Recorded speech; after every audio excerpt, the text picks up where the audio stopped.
Hello, everybody. Welcome to the Paul Cruz Show, Season 2 Nursing Allies. And all those who have watched this particular season for the last 3 episodes would know what nursing ally means. Somebody who stands besides the nurses, the nursing profession, and leads them and elevates them, empowers them. And today I am quite excited and I'm incredibly privileged to have a wonderful personality on my show. I'm joined by someone who is not just passionate advocate of normal birthing, but an advocate for the midwives and also has placed the midwives at the center of normal or natural birthing, as she likes to call it. I'm joined by Dr. Evita Fernandez, a renowned obstetrician for almost 5 decades now, a fellow of the Royal College of Obstetrician and Gynecologists, chairperson and managing director of Fernandez Foundation. And just because this is an episode for nurses by nurse, I would like to say that she's somebody who initiated a campaign called Promise, Professional Midwifery Services. Thank you, Dr. Evita, for joining me on this podcast. Thank you, Pearl, for inviting me. I certainly feel honored and privileged. Thank you. The privilege is all mine, I should say. So let's go on directly to the questions. I want to begin with the moment that changed, everything for you. I've watched a lot of your TED Talks, the interviews that you've given in the past, read a lot about you in these few days. And you've spoken how, in early 2000, Fernandez Hospital was seeing a surge of critically ill pregnant women and we were losing young mothers. That experience, of course, deeply affected you. And then you realize that countries which have lowest mortality rates are the ones who had strong midwifery systems. Now, can you take us, back to that time? Yes. What did it feel like for you? And you knew the answer because you have done that in the UK, practiced that in the UK, you've seen that here. You wanted to do something like that, but you also had to face the fact that the entire system around you in India back then wasn't built for it. So can you just take us back to that time, Dr. Evita? Sure. It was by 2000, Fernandez Hospital, and we had only one hospital at the time, had become a referral center. So we had fellow colleagues, obstetricians from across the city, because we had a 24/7 cover of anesthetists, OBGY, neonatologists, backed by lab services and allied specialists like physicians, surgeons, if and when needed. So we began to get complicated pregnant women being referred to us, sometimes post-cesarean or severe preeclampsia with organ failures. And, so we had all these mothers coming in. Most of the time, we would be able to save mothers, but you did have the odd mother who would simply die. Either it was just too late or whatever it tried, just led to multi-organ failure. And these were very, very young mothers. So it upset me. And I thought, no, something needs to be done. So I began to read on maternal mortality. And that's when I discovered the backbone of countries that have midwives, as their strong workforce in maternity services had virtually single digits in terms of maternal and newborn deaths. Now, in India, we didn't have such a unique cadre of professional midwives. And I thought we simply have to get this cadre into the country. And I realized when I spoke to government officials, they were not interested in anything beyond 3 months of training. And all my reading and the evidence showed that if she was a nurse, she would require at least minimum 18 months of focused training to meet global standards. Right. Because to be a competent midwife, you needed 6 to 8 clinical competencies as identified by the International Confederation of Midwives. That was the standard we looked at. Then I thought, okay, India doesn't have it. The government is not prepared at the moment to invest in it. I said, we simply have to do it in Fernandez. Let's start training nurses. So a big part of me was convinced. I was excited. It was like a eureka moment. But there was a small part that said, how the heck am I going to do it? But then by that time, I had also learned that if you're convinced and your heart is clean, your focus is clear, the stars get aligned. And the Absolutely. rest is history. Yes. Yes, I truly believe you're convinced in something. I read this book called Alchemist a very long time back, when I was in my early 20s. One of the books I still recommend to my kids, and it says that if you're determined to do something, the whole universe conspires for you. And I think Yes. that's exactly what's happened. Yeah, and when I was reading about you, I was amazed at what all you have done. Going back to 2011 now, of course, you did something, of course, very, very few obstetricians in India had done, and you placed midwives at the center of natural birthing. Now, today, your model allows midwives to lead at least almost 80% of, I'm going to say, normal deliveries, because clinically that's what people, reckon and would place more Yes. weightage if I say Yes. 80% normal deliveries, almost led by midwives. What did it take for you personally and professionally to trust the nurses to that level of clinical ownership? You have said about the 18-month training, but even before the 18-month training, it should start with you believing in the midwife, saying that they can do this. So what did it take for you personally and professionally? Yeah. Thank you. That's a great question. Like I told you, we had decided we would start training. So a group of, my core obstetric colleagues decided to join me in this whole campaign and said, we'll pitch in to teach. But as I said, the stars got aligned. 3 months into teaching midwifery, a British midwife, a senior British midwife, got to know about it, volunteered to come across and help with the training. And when she came across, she asked a few questions. And that's when I realized we obstetricians cannot teach midwifery because we look at birth differently. Yeah. And the whole basis of midwifery was, totally different. We were still thinking as obstetricians, but trying to train midwives. So the first thing that I realized was we need to unlearn a lot that I had learned as an obstetrician. And so the training began, it changed completely. Our 3 months of training virtually had to be sort of cast aside, and we had to start all over again. Right. The more I read about midwifery and the role that midwives played, it was then easy for me to understand, okay, the midwife is an expert in normality. So what we need to do is, because I was convinced about the training, since we had help from the UK midwives, and majority of them had volunteered during their annual leave to come to train because they couldn't believe that here there's an obstetrician pushing for midwifery. So I was confident of the quality of training because nothing like the British midwife, they have a 200-year head start. Yes. So when they came over, and the more I interacted, the more I read, I thought, good God, the healthy, uncomplicated pregnant woman, the evidence is in my face. They are best cared for by midwives trained to global standards. So we started with very, very small steps. I had all these trainee nurses. Each one of us consultants had them with us in our antenatal clinic, where we would introduce them to the mother and say, this is what we're doing. She's going to be here with me. So it started with that. Then we got the midwives to take histories because we would have 3 cubicles. So while I circulated, one cubicle had a trainee midwife. So she started with a history.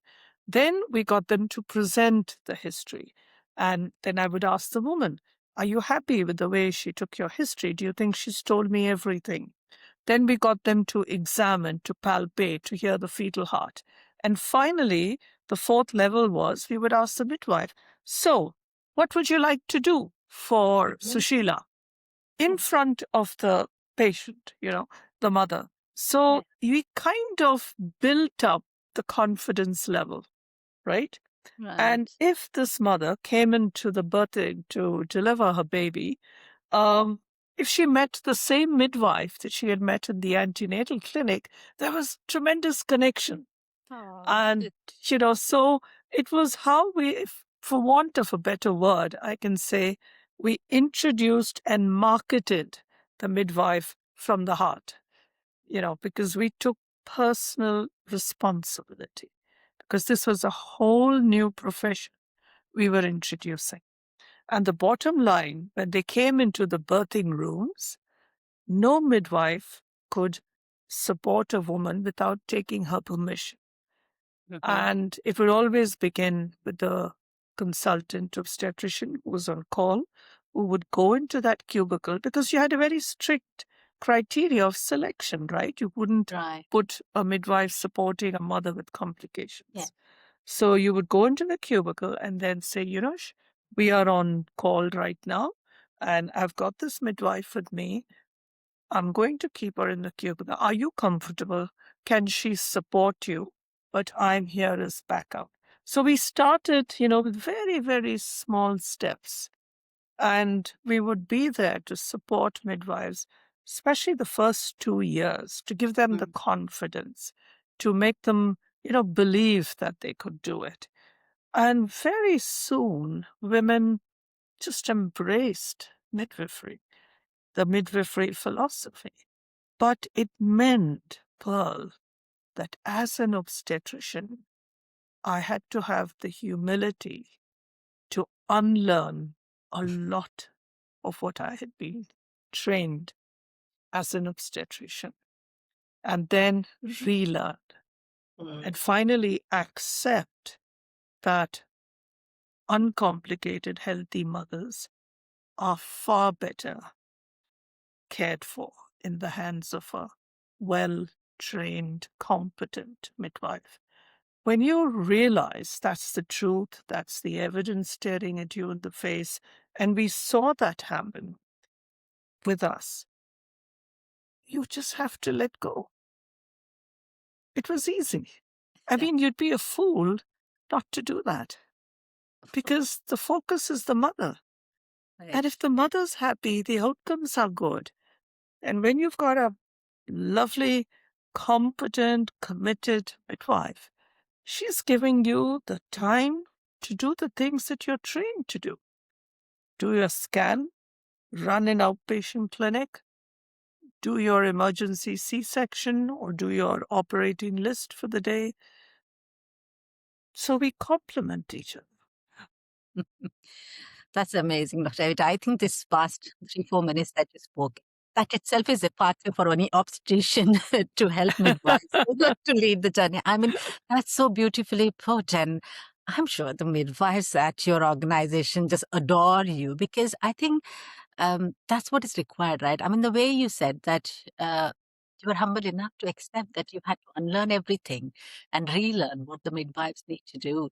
I think that humility itself gives so much confidence, because I think that's what nurses need, especially in India, for a doctor to believe in her, because she's a licensed professional. Like in India, when I do BSc nursing, it's 4-year program, and my 4th year, 50% is dedicated to midwifery. We have to conduct at least 20 deliveries to get my license as a midwife. So it's not that in India they're not trained; they are trained, but of course they need that, like you said, the clinical competencies to fulfill all of those, to practice very independently.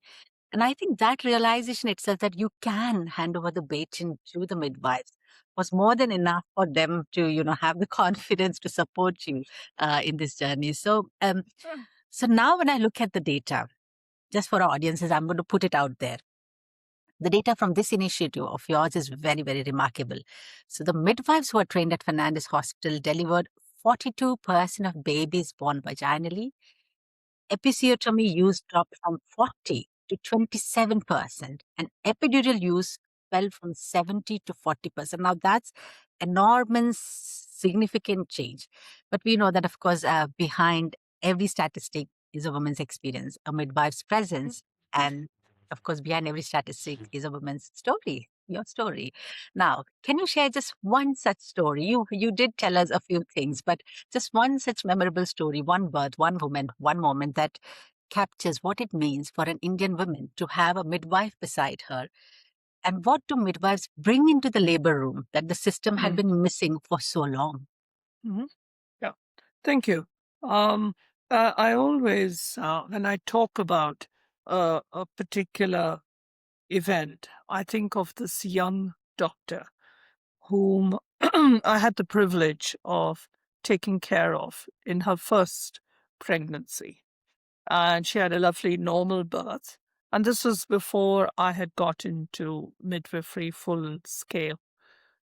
She worshipped the ground on which I walked, which was very embarrassing. And so she came back for her second pregnancy, and she booked rather late. By that time, midwifery had kicked in into Fernandez. So I began to talk to her about midwifery and to see a midwife and, have a midwife take care of her. And she said, "Oh, no, no, no, no, no. I've come for you. And, don't give me all that jargon. I'm not going. You need to be there for the birth." So she set into labor, and I said, trust me. Just trust me this once. You've come with so much faith. So she went into labor, and I'd asked senior midwife, whom I knew I could depend on, and she was her companion. She birthed the baby. And the next day, when I went into the room, and I said, "So, how was your birth experience?" And she looked at me and she laughed. And she said, "You know what, Dr. Evita? I enjoyed my first delivery. I thought, wow, you're the best. And that's what I came for. But yesterday was a completely different experience. It was absolutely delightful. I enjoyed it. And now I understand why you wanted me to be cared for by a midwife. For me, that was music for my ears. That's a doctor endorsing her birth experience as being far better than when I had birthed her first baby. I felt we had arrived.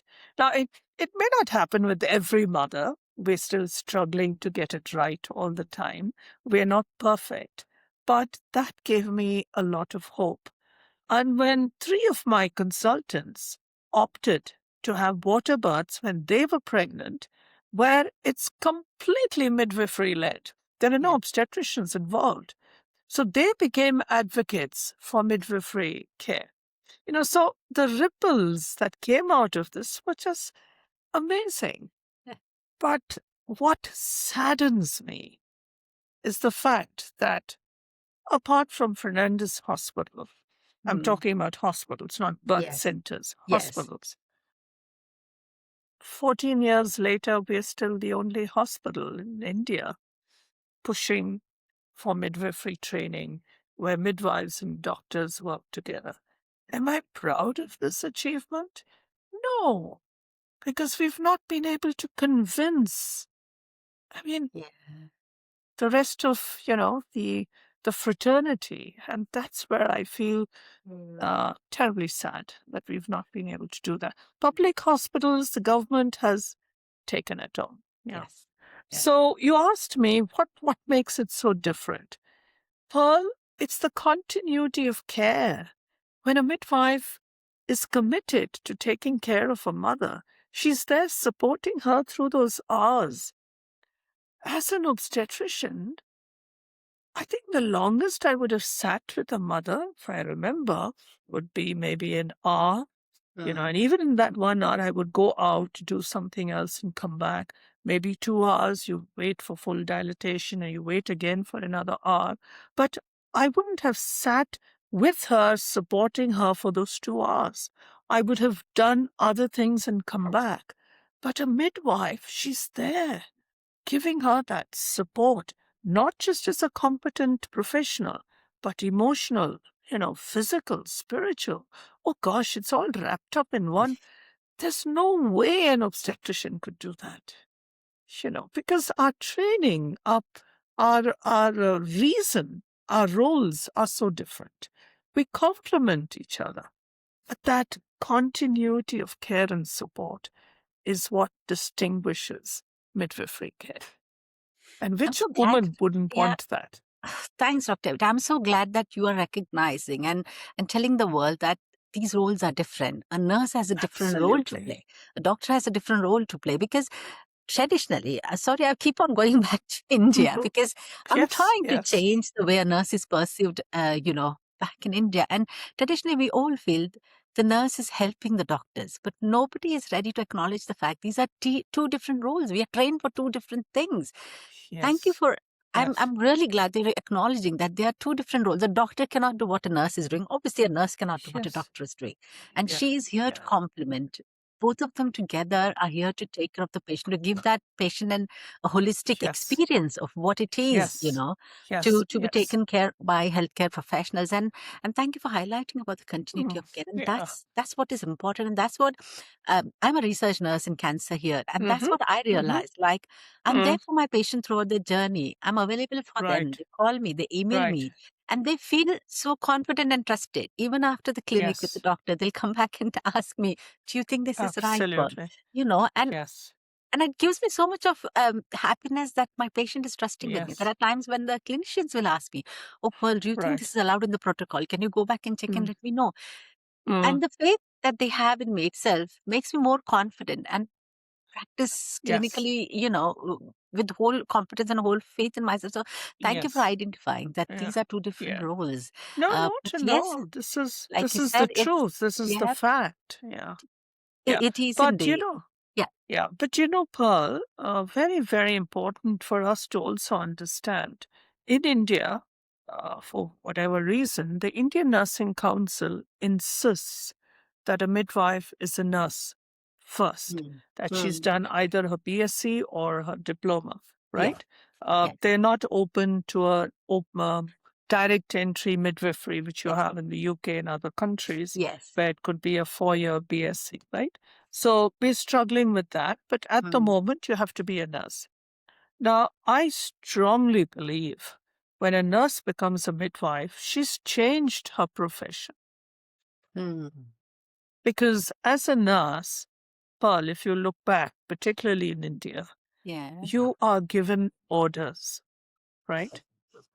You're given orders. You're saying, do this, do that, Mm. that. But when you become a midwife, you take charge. Yeah. You take charge of 2 lives. So the role changes. And Right. for me, it's a change in your profession because it's a whole different way of, your responsibility, your role. Yeah. And I think that's an extremely important fact to consider. Yeah. It's virtually a change in profession. Yes. Yes. Yeah. I do agree. Initially when I came here, Dr. Evita, and when they told me that nursing is a 3-year program, you choose what you want to license as an adult or a pediatric nurse or a mental health nurse or obstetric nurse. And I was like, why are they doing this? But over the period of time, I'm quite convinced you are absolutely right. And I feel when they choose what they want to do right from the beginning, they're aligned to those, goals, what they want to Yes. do. And Yes. they come as more clinically competent professionals. I think what happens Yes. with us is we become jack of all, come out, start practicing, Yes. then choose one specialty, Yes. then probably become experts. Yes. But I think when Yes. you just do that niche particular field, you Mm-hmm. become just experts in that. Mm-hmm. And I think that gives you a lot of empowerment because you're quite knowledgeable, and you've practiced into that Absolutely. field. So I completely Yes. agree with you. Somewhere Mm, I feel for, like you said, you're still trying to fight it out with the mhm. whole of the country to, have midwifery-led clinics and midwifery-led natural birthing.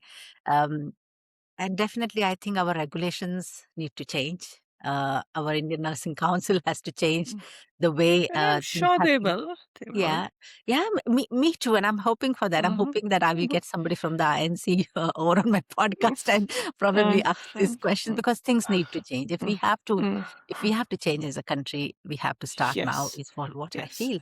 Um, Moving on to our next question now. This is something to do with obstetricians. Okay, many of them Mhm, probably feel that if you hand over the baton to the midwives, somehow their role as obstetricians will probably reduce. But your work obviously has shown exactly the opposite because it allows the doctors to focus on complex, birthing, complex care. So in a traditionally hierarchical system, I'm sure you faced the challenges when you were trying to change this whole model. You did say that you were not sure whether this will work or not, but eventually you said, you were convinced, so it has to work. mm, So how did you bring these doctors who are traditionally practicing in a different way to believe in mhm, your model that you wanted to mhm. sort of change? Yeah. Yeah. Thank you. You must remember that we introduced midwifery in 2011. By Right. that time, my core group of colleagues, the senior colleagues, had walked with me for probably 20 years. Yeah. Okay. So, so they had enough faith in me to Mm, know that if I, believed in something, that it was done with a lot of thought and gathering of evidence. So I spoke to them and I said, this is what we were going to do. Are you guys with me? Of mm. course, they would always tease me. Oh gosh, there she goes again with another idea, and then wants us to implement it. But they agreed, and so the senior doctors, we were all on one page. We struggled. Right. I mean, there were times when we would say, "Oh my God, uh, are you talking about birthing in a different position? Oh my God, what is this birthing in a vertical position, knee chest position?"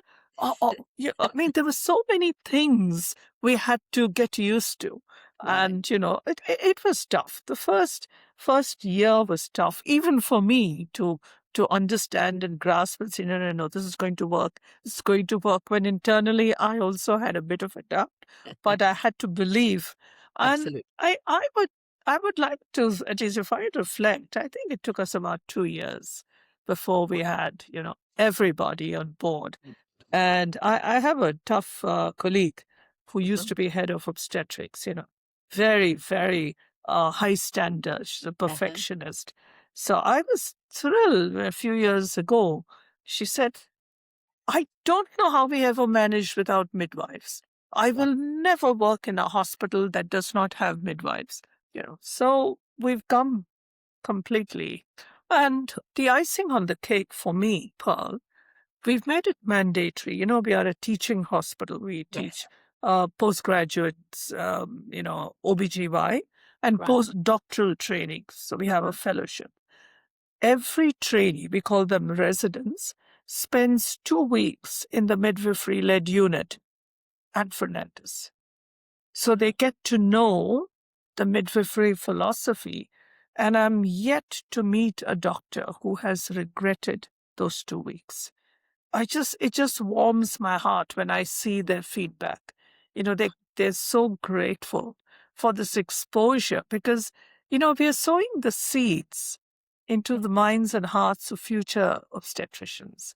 So when they go back to wherever they're going to practice, they are going to take this philosophy with them because Yes. they are totally zapped. By the patience, the Mm-hmm. competence, the confidence, and the fact that a woman can birth in knee chest position without an episiotomy. Uh, the joy and the feeling of accomplishment of a woman who was birthed, with nothing else, no oxytocin, a woman walking around, swaying, responding to her body. When these young doctors, and Mm-hmm. when we are young, our egos are huge. And Yes. here they are just, because we tell them, you are here to learn, Right. watch, Mm-hmm. observe, Mm-hmm. see, and they come out of these 2 weeks.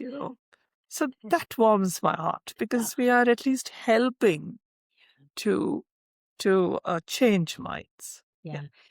And change takes a long time, isn't it, Dr. Evita? So I'm Oh, it sure does. it does a very long time, especially in these case scenarios. But I'm Yes. sure, like you said, you're sowing the seeds, and I'm sure it's going to reap wonders in Mm, the future. And I'm hoping for it, and I'm praying for it. no, Yeah, it and will. I'm sure change will happen, and that's what this podcast is also all about. And that's why I was so desperate to get you on the show to tell the world that we need to change. We need to work together, and it's only going to better the healthcare that we provide in India. Just share the workload, and that's what is Yes. required now. We Yes. we look at the Yes. ratios of doctor to patient in India. Mm, mm, Nurses to patient. It's appalling. yeah. That ratios need to change. And Yes. I think Yes. these kind of practices will Mhm, certainly change this. mm, yeah. Yeah. You did speak about, midwife-led clinics. You spoke about the niches position. I'll tell you what, I was watching this show called The Midwife. Of course, it was not available in India when I was in India. I've been hooked onto it. It just shows so many years back. The community Yes. district midwives used to go and deliver Yes. babies in different positions. And I'm like, I have never Yes. learned Yes. this. And when Yes. you said about Yes. Nietzsche's position, today I could believe it Mm, because I've seen that mm, show. Yeah, coming back to the midwife-led clinics, mhm, definitely you said the nurses undergo very rigorous training. There's a lot of mhm, practice that they do. Somebody mhm, supervises them. Then they sort of, start leading the clinics. So, mhm. um, as a person who has witnessed that change in the Mhm. nurses, so what is that transformation that you've Yeah. seen in those midwives as they stepped into this role, Mm, not as caregivers, mhm, but as leaders? That's the reason why mhm, midwife-led mhm. clinics. So what Yes. transformation have Yes. you seen in those midwives? Yeah. The first thing I noticed was their self-esteem grows. They feel valued Yeah. and they feel respected. So that was the first thing you notice. The second thing, they themselves have said, we worked in delivery rooms, we thought we knew everything, but we realized that what we were doing, we were only catching babies without Mm. understanding the physiology. So now we feel so proud that we are walking with women, supporting them in their choices, helping them to make decisions. So they're totally um, committed because they can't believe that we invested in them because our training, our in-house training is absolutely free. The nurses don't pay anything for this. Wow. And we run what is called a professional midwifery education training. Our first few Yes. batches were nothing. All I wanted from them was commitment and trust in what we were doing. And they would then realize the value and enjoy it. So the first thing was that.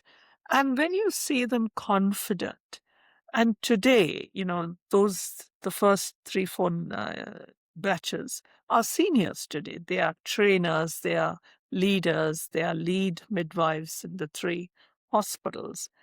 And when you see them talking to doctors, they've stood their ground many a time.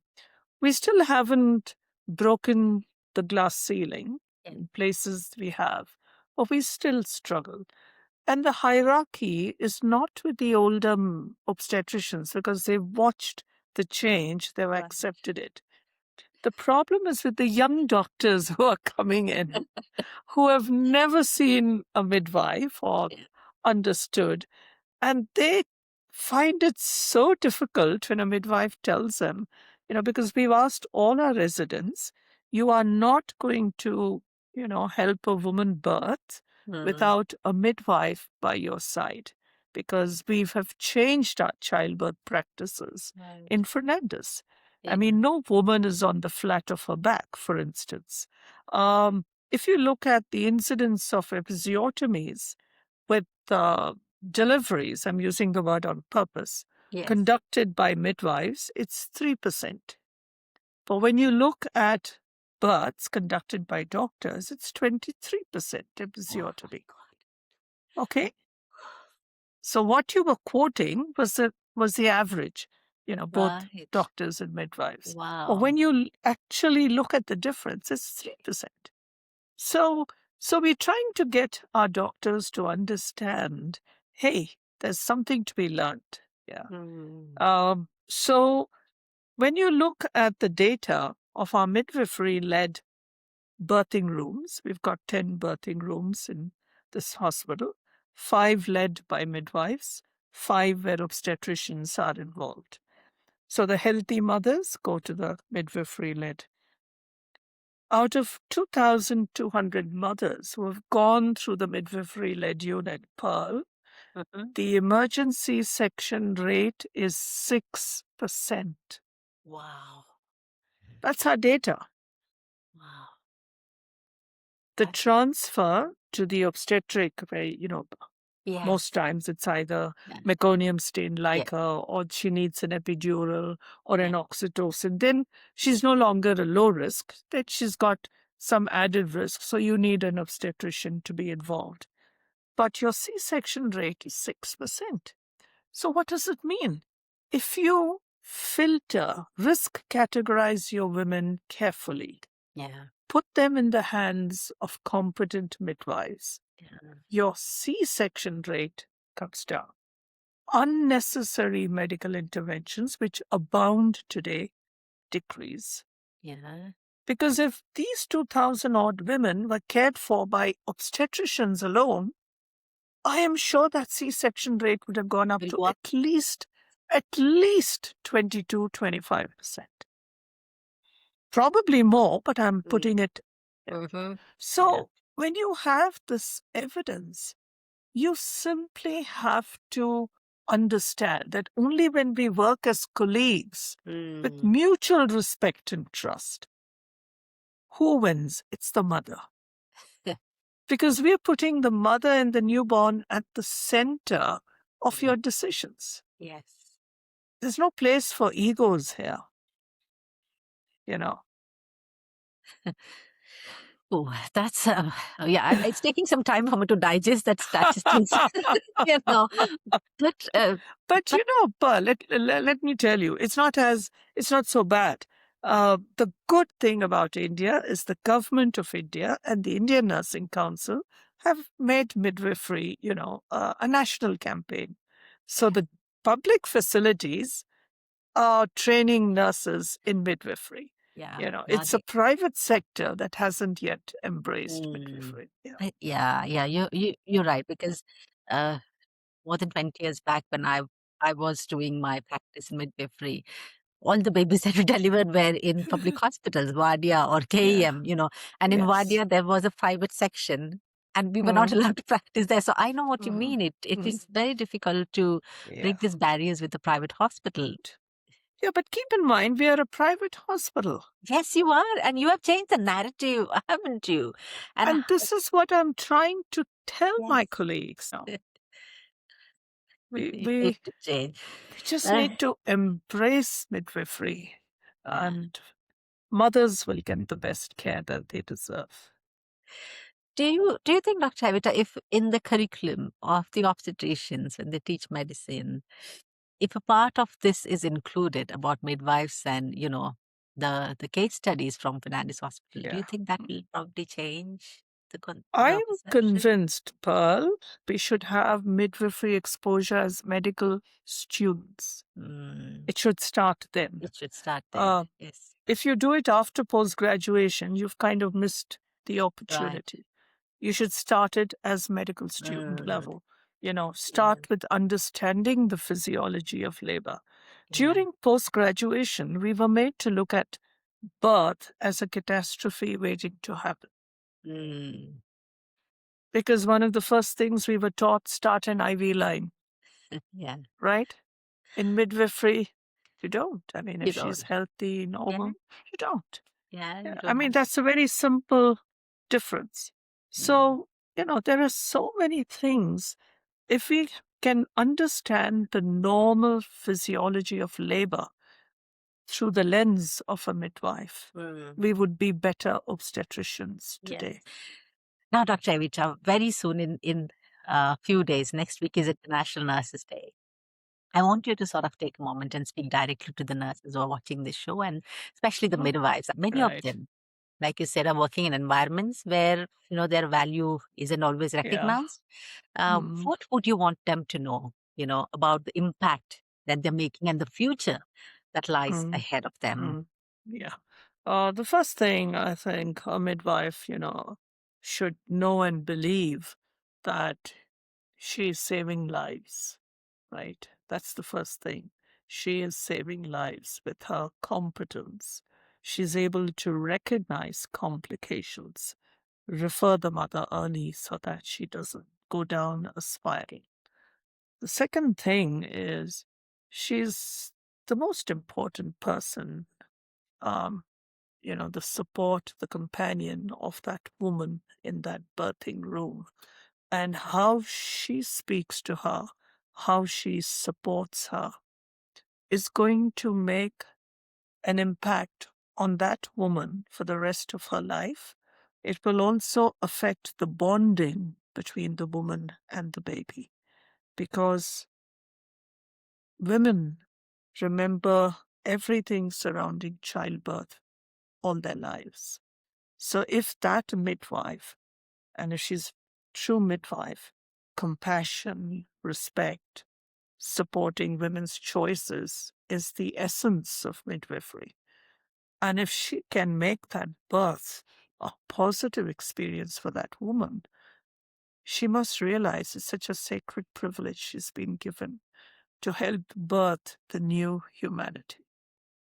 So if she can take pride in that role, you know, but it demands hard work in the sense you must have your knowledge and your clinical skills. They go hand in hand.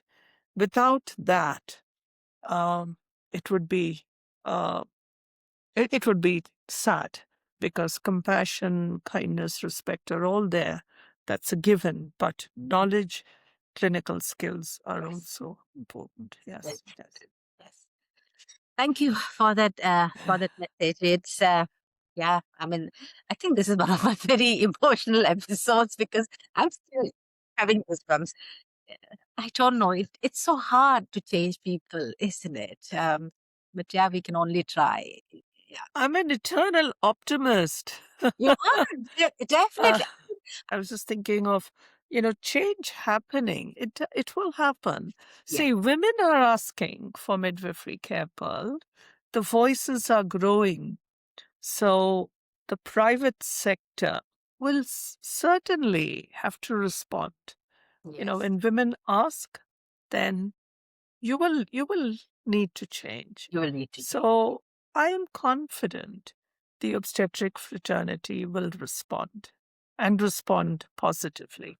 I would like to be around for that. So You certainly will. Look where your confidence has brought you today.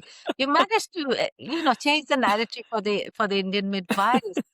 If it's only in Fernandez Hospital, it's there, but it's for the world to see. I'm going to be an optimist along with you that this is going yes. to change. This is going to change. Right. Let's move on now to our next section. Shift the gears a little bit. And probably move on to a rapid fire round. Mhm. So is Okay. that all right? Yeah. So Hmm. whatever first thing comes to your mind when I ask these Hmm. questions, just shout it out, right? Okay. So you ready to begin then? Hmm. Yeah. Okay. So one word that defines a truly great midwife. It'll have to be two words because they go hand in hand. Right. Competence and compassion. Fabulous. Yeah. One thing a midwife knows about labor that no Mm. doctor can challenge. Normal physiology. Normal physiology. She understands it. Yeah. Uh, So true. we doctors still haven't got our heads around it. Yes. Right. One thing you learned from your midwife that shaped you as an obstetrician. The continuity of care, just to see that midwife spend hours with that woman, give her that support, that Mhm. encouragement. Um, to me, that was one of the biggest lessons I've learned. Yeah. Right, thank you for that. And The most underrated strength of a midwife in the labor room. Her capabilities. We don't realize how blessed we are in this country. We've got this vast human reservoir of potential, untapped potential. And we don't believe that our nurses are capable. I think that's the most underrated. If we can only turn that around, we are as good as the rest of the world and probably better Better. in Oh, some areas. Yeah. We are I no less. Yeah. yeah, I echo that thought Yeah. absolutely. Yeah. Right, Yeah. moving on to the next one. One myth about midwives you would love to bust forever. They are not gophers. We treat them like they are incapable of understanding, and we get them to do jobs that are not nursing jobs. And the day I realized this at Fernandez, which was probably 15, 18 years ago, we made a conscious decision to have. Sorry, I'm straying a bit, but I need you to That's all right. Yes, understand. yes. It was so easy to say, "Oh, could you get me that file from the labor ward? Or, or do you think you can just go and see and just put the kettle on? Or would you phone someone and, you don't even realize you're actually being disrespectful. Yeah. You don't need a nurse to go down one floor to get a file. This was before electronic medical records. Yes. I mean, yes. we treated nurse, or we continue to treat nurses so badly in this country. And my epiphany happened probably around 2000. And many other things helped me understand. And we began to change the way we look at nurses. So if there's anything I want to break, is that myth that nurses are incapable of thinking. No, they can be leaders, they can be involved in policy decisions, they are practical, they're the backbone. And it's time we give them that responsibility and position and invest in service training. Absolutely, absolutely. Oh, yes, I know that couldn't have been covered in just one word. Yes, right. Now, if you had the power and you could give every midwife in India one thing, what would it be? Respect. Respect as a professional colleague. Mhm. Yes, so that's it's difficult to accept this, isn't it? But that's what the nurses yearn for, what the midwives yearn for. Yes. Right. One piece of advice for other nurse allies. I would say embrace our nurses and midwives. Bring them into our birthing rooms. Bring them into our minds and hearts. And treat them as colleagues. Yeah. Right. And this is the last one. I like this very much. One song that you think should play as a background when the midwives walk into a room. I don't know many songs that I can think of particularly for nurses or midwives, but um, I know that CMC did something on a nurse, a Mm-hmm. Christian Medical College Yeah. fellow, had done a song. I don't know if it's called a nurse's anthem Okay. or a nurse's song. And what I liked about it was it's nurses just saying, that this is what we do, and we bring a smile back, and we help in restoring. I mean, working with patients and things. It was very much based in the Indian environment, Okay. and that kind of is what I would think of right away. Yeah. Fabulous. But if there is a song about, the nurses are my heroes, I would quote that, but I don't know enough. That's good. I'm gonna hunt for that song from CMC Well. No, Uh, mm. but Dr. Evita, thank you so much for this Thank conversation. you, Paul. Thank you. And I'm so sorry. I just feel so committed to the cause and I kind of lose myself. Forgive me if No, I've kind of strayed or spoken too much. But no, you haven't. We need somebody like you, you're the beacon of hope. I just want more and more midwives in this country and also to be, infused into the private sector. Yes.